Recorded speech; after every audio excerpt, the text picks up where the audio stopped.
In this video, we can discuss about production of enzyme protease. So what is protease? Proteases are a group of enzymes which are belong to the class hydrolase, whose catalytic function is to hydrolyze peptide bond of protein. So this is also known as proteolytic enzyme or proteinase enzymes. So this will split up or this will break the peptide bond of proteins.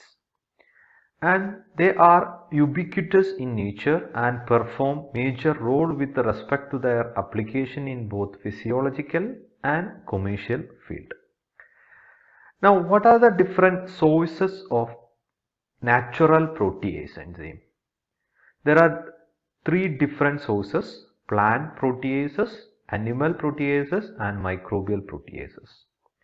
Example for plant proteases are papain, bromelain, keratinase, virtin, carnitine, myelin and ficin. And example for animal protease are pancreatic trypsin, chymotrypsin, pepsin and rennin. And example for microbial protease, it may be either bacterial, fungal or viral proteases.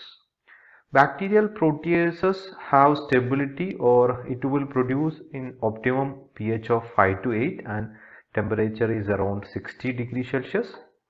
And fungal protease produce acid, neutral or alkaline proteases. This is active over wide range of pH from 4 to 11 and exhibit broad substrate specificity. And also there is an viral protease enzyme. So these are the different sources of natural protease enzymes. Now coming to the type of protease, we can classify protease in two ways. First one is depending on the site of action. It is mainly divided into exopeptidase and endopeptidase. In exopeptidase, the proteolytic cleavage is on the proximal to the amino or carboxyl terminal of the substrate. So it will be from any one of the end. And in case of endopeptidase, the cleave peptide bond distant from the terminus. It may be from almost half of the peptide bond or peptide link. So that is the difference. In exopeptidase, that will cut or that will break the peptide chain from any one of the terminal end. But in case of endopeptidase, the cleavage may be from any site of the peptide bond. Now another classification of protease is based on the functional group at the active site. It is mainly classified into four: serine proteases, aspartic proteases, cysteine thiol proteases and metalloproteases. First one is serine proteases. This is also known as alkaline proteases and which is characterized by the presence of serine group in their active site. And all the serine protease containing three residue at their active site: serine, histidine and aspartate, and they will act as an catalytic triads. And these are mainly found in virus, bacteria and eukaryotics, and they are very vital to this organism. Now serine protease enzymes are very vital to this kind of organisms. And second one is aspartic protease. It is also known as acidic proteases, and they are endopeptidases and that depend to highly conserved aspartic acid residue on their catalytic activity, for their catalytic activity. Now third one is cysteine thiol proteases, occur in both prokaryotics and eukaryotics. About 20 families of cysteine proteases has been recognized, and the activity of cysteine proteases depend on the catalytic dyad consisting of cysteine and histidine. And last one is metalloproteases. These are most diverse of catalytic type of proteases and characterized by the requirement of divalent metal ion for their activity. And they include enzyme from variety of origins such as collagenase from the higher organism, hemorrhagic toxin from snake venom, and thrombolysin from bacteria. So this is the classification of proteases based on the functional group. Now coming to the production of proteases. There are two types of proteases, bacterial proteases and fungal proteases. First we can discuss about the production of bacterial proteases, and this is done by the fermentative method, and this involve four methods. First one is selection of microorganism, second one is formulation of medium, then production process and recovery and purification of enzyme. So coming to the first step, selection of microorganism. The main source of bacterial proteases are Bacillus licheniformis, Bacillus amylocufacins, Bacillus stereothermophilus. But in case of a stationary culture, we can use Bacillus subtilis for higher yield, and we have to control the level, or we have to take high carbohydrate level in the medium to stimulate the protease production. Now coming to the formulation of the media for the bacterial protease production. Media must containing all the necessary nutrients which are required for the bacteria, and media should containing ground barley as carbon source, and we have to limit the starch level, and as a nitrogen source we can use protein hydrolase and sodium glutamate. Now coming to the production process. Before going to the fermentation process, we have to partially hydrolyze the insoluble proteins by using dilute acid enzymatic treatment and by boiling. And after that partial hydrolysis, we have to adjust the pH of the production media or culture media to the approximately neutral pH 6.5 to 7.5. Then this fermentation process is carried out at an incubation temperature of 37 degrees Celsius for a period of 3 to 5 days. And the biosynthesis of the bacterial protease enzyme is correlated with the particular growth phases in the microbial culture, and it may vary. For example, in case of Bacillus species, it will produce extracellular proteases during the post exponential growth phase. Hope you are know about the growth curve.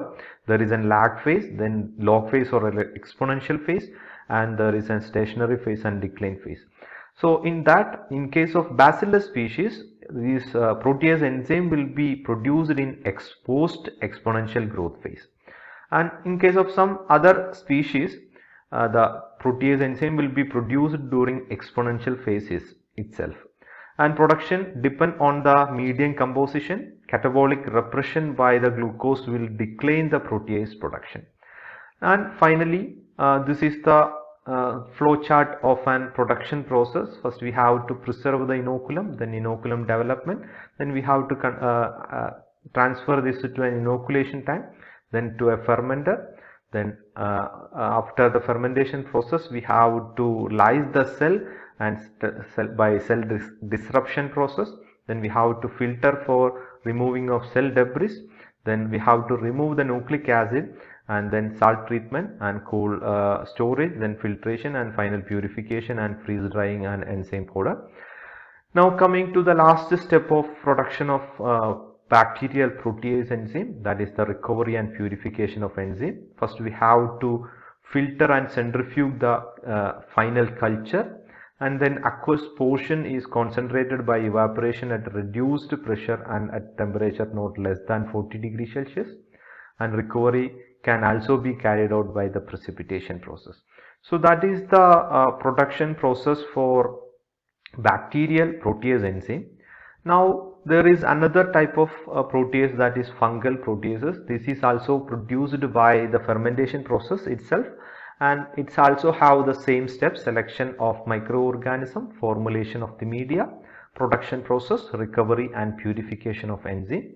So coming to the first step, selection of microorganism for fungal protease enzyme. The important examples are Aspergillus oryzae, Aspergillus zogae, Aspergillus niger, and Amylomyces roxy. These are some important examples of fungus which are used for the production of fungal proteases. Now coming to the formulation media, the fungus is grown better in white brown under the fermentation condition, which is very similar to the amylase production. And at the sporulation, the proteolytic enzyme are present in the media, so we can separate it from the production media at the formulation stage itself. And for the preparation of inoculum, we have to add some traces of element like ferrous ammonium sulfate, the zinc sulfate, and magnesium sulfate, copper sulfate, and boric acid, etc. Now this is the production medium for the inoculation preparation and medium for the production process. So we have to take the specific culture media for the production of fungal protease enzyme. Now coming to the production process, the production process and the variable may change with the different microorganism we are using for the production process. For example, Endothea parasitica strain, which is employed for the production of enzyme in the laboratory scale. It can be only used for the production of fungal protease in laboratory scale. And usually we will take 5% of the inoculum from a 96-hour shake flask stage is utilized for the production process in a stirred aerated vessel for 48 hours at 28 degrees Celsius. And we have to adjust the pH to 4 to 5 for the activity of commercial preparation of fungal protease enzyme. And the protease from the Aspergillus oryzae and soy. So it may produce, if we are using Aspergillus oryzae and soy, it may produce a mixture of enzyme like acid aspartate proteases, neutral metal proteases, and serine proteases. So for this we have to perform a solid substrate fermentation process. So if we are using Aspergillus oryzae and Aspergillus sojae, we will perform this production process by a solid substrate fermentation so that we will get a mixture of 3 protease enzymes. So if we are using Aspergillus oryzae alone by submerged culture with nutrient broth, it may produce only serine type of protease enzyme. And Aspergillus niger and closely related species with black spore often produce protease of the papain type of protease enzyme. So that is the production process for fungal protease enzyme. Now coming to the final step, that is recovery and purification of fungal protease enzyme. So after the growth, the harvest can be dried at 50 degrees Celsius or less and then grounded to liberate the protease enzyme. Then protease are extracted by water followed by addition of alcohol for precipitation, and these are dried at 55 degrees Celsius for the storage.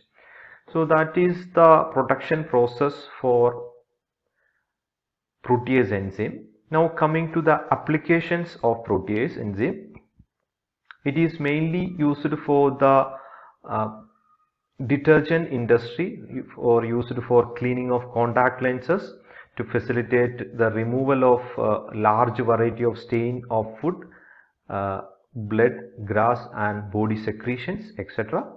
And also it can be used in leather industry to selective hydrolysis of non-collagenous constituents of the skin and for the removal of non-fibrillar proteins. But in case of food industry, it is mainly used for dairy industry in manufacturing of cheese, and in baking industry to modify the wheat gluten by limited proteolysis, and for soya sauce production, and in beef industry to solubilize the protein from barley adjuvants, and in meat tenderization to improve the tenderness of the meat and to reduce the toughness of the red meat, and for the synthesis of aspartate. Aspartame is a non-specific artificial sweetener. So these are some applications of protease enzyme. Protease is also used in pharmaceutical industry to correct the lytic enzyme deficiency syndromes, and also for the treating wounds and burns. And one example is asparginase, which is used to eliminate the aspargine from the blood of lymphocytic leukemia patients. And protease is also used in therapeutics to assist the digestion and also to reduce the tissue inflammation and pain. And this is also used in photographic industry to degrade the gelatin and to allow the silver particle to separate out at 50 degrees Celsius at a pH of 8. So that is the important application in the photographic industry. And management of industrial waste, protease enzyme is used to solubilize the proteinaceous waste, and also in some cases the keratinase enzyme is used to depilatory to remove hair from the drains. And protease enzyme is also used for degumming of the silk. Sericin 25% is used to remove from the inner core of the fibroin by conducting shrink proofing and twist setting for the silk yarn. So these are some applications of protease enzyme. So in this video we had discussed about the protease enzyme type, sources, production and applications of protease enzyme. Hope it is clear. Thank you for watching this video.